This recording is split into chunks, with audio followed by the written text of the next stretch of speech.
నమస్తే నేను Prem welcome to Khyathi connects. Hyderabad మహానగరం అనగానే మనకు గుర్తొచ్చేది Charminar, biryani, hitech city, IT కంపెనీలు. కానీ వీటన్నిటితో పాటు భాగ్యనగర చరిత్రలో అంతర్భాగమైన మరొక ప్రధానమైన అంశం మూసీ నది. ఒకప్పుడు నగరానికి తాగునీటిని అందిస్తూ జీవనదిగా విరాజిల్లిన మూసీ కాలక్రమేణా ఒక పెద్ద మరుగు కాలువగా మారిపోయింది.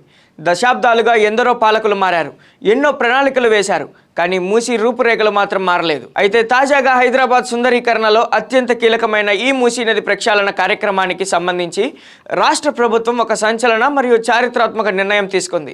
ఎన్నో ఏళ్లుగా కేవలం కాగితాలకే పరిమితమైన మూసీ పునరుజ్జీవ ప్రాజెక్టును క్షేత్రస్థాయిలో పరుగులు పెట్టించేందుకు అధికారికంగా గ్రీన్ సిగ్నల్ ఇచ్చేసింది. ఈ ప్రక్షాళన ప్రక్రియ అత్యంత వేగంగా జరగాలని, నిర్దేశిత కాల పరిమితి లోపల లక్ష్యాలను చేరుకోవాలని స్పష్టం చేస్తూ ప్రభుత్వం కీలక ఉత్తర్వులు జారీ చేసింది. ఈ ప్రాజెక్టును కేవలం ఒక క్లీనింగ్ డ్రైవ్ లా కాకుండా అంతర్జాతీయ స్థాయిలో ఒక మెగా రివర్ ఫ్రంట్ ప్రాజెక్టుగా మార్చాలనేది సంకల్పం. దీనికోసం అవసరమైన పరిపాలన అలాగే ఆర్థిక పరమైన అనుమతులను మంజూరు చేస్తూ రాష్ట్ర ప్రభుత్వం తాజాగా జీవో విడుదల చేసింది. దీంతో ఈ ప్రాజెక్టుకు సంబంధించిన నిధుల విడుదల, టెండర్ల ప్రక్రియ మరియు నిర్మాణ పనులకు ఉన్న అన్ని రకాల అడ్డంకులు తొలగిపోయాయి. ఈ ప్రాజెక్టు లోతుల్లోకి వెళ్లే ముందు అసలు మూసీ నది ఇలా మురికిగా మారడానికి గల కారణాలను, దాని నేపథ్యాన్ని మనం ఒకసారి అర్థం చేసుకోవాలి. అనంతగిరి కొండల్లో పుట్టిన ఈ నది హైదరాబాద్ నగరం గుండా ప్రవహిస్తూ కృష్ణానదిలో కలుస్తుంది.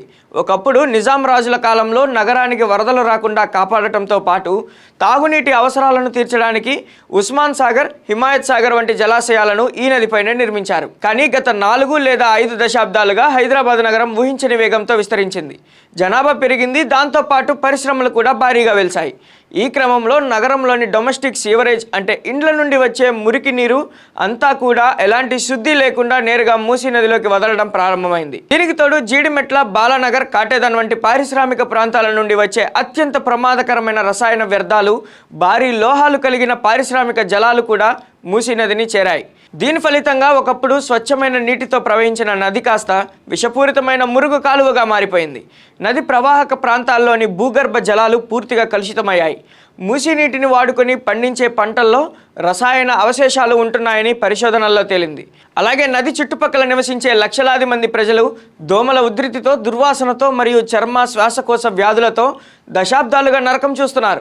ఇలాంటి విపత్కర పరిస్థితుల్లో ఇప్పుడు ప్రభుత్వం జారీ చేసిన తాజా ఉత్తర్వులు అత్యంత ప్రాధాన్యతను సంతరించుకున్నాయి. ప్రభుత్వం కేవలం నదిని పైపైన శుభ్రం చేయడానికి ఈ నిధులను కేటాయించడం లేదు.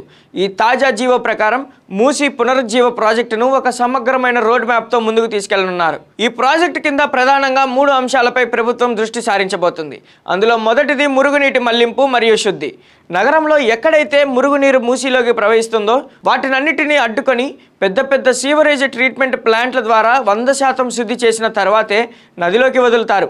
దీనివల్ల నదిలోకి కొత్తగా మురికి చేరకుండా ఉంటుంది. ఇక రెండవది రివర్ బెడ్ క్లీనింగ్. దశాబ్దాలుగా నది అడుగున పేరుకుపోయిన ప్లాస్టిక్, ఘన వ్యర్థాలు మరియు విషపూరితమైన మట్టిని పూర్తిగా తొలగించి నది సహజమైన ప్రవాహాన్ని పునరుద్ధరిస్తారు. ఇక మూడవది రివర్ ఫ్రంట్ డెవలప్మెంట్. నదికి ఇరువైపులా అంతర్జాతీయ ప్రమాణాలతో కూడిన వాకింగ్ ట్రాకులు, గ్రీన్ పార్కులు, పర్యాటక కేంద్రాలు మరియు ఎంటర్టైన్మెంట్ జోన్లను నిర్మిస్తారు. తద్వారా లండన్లోని థేమ్స్ నది తరహాలో లేదా అహ్మదాబాద్లోని సబర్మతి రివర్ ఫ్రంట్ తరహాలో హైదరాబాద్ నడిబొడ్డున ఒక అద్భుతమైన పర్యాటక ప్రాంతాన్ని సృష్టించనున్నారు.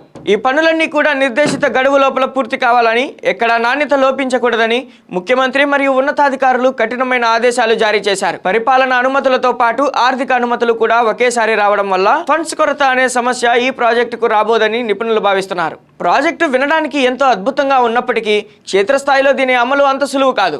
ఈ అంశాన్ని పరిశీలిస్తే ప్రభుత్వానికి ప్రధానంగా 3 పెద్ద సవాళ్లు ఎదుర్కానున్నాయి. అందులో మొదటిది ఆక్రమణల తొలగింపు.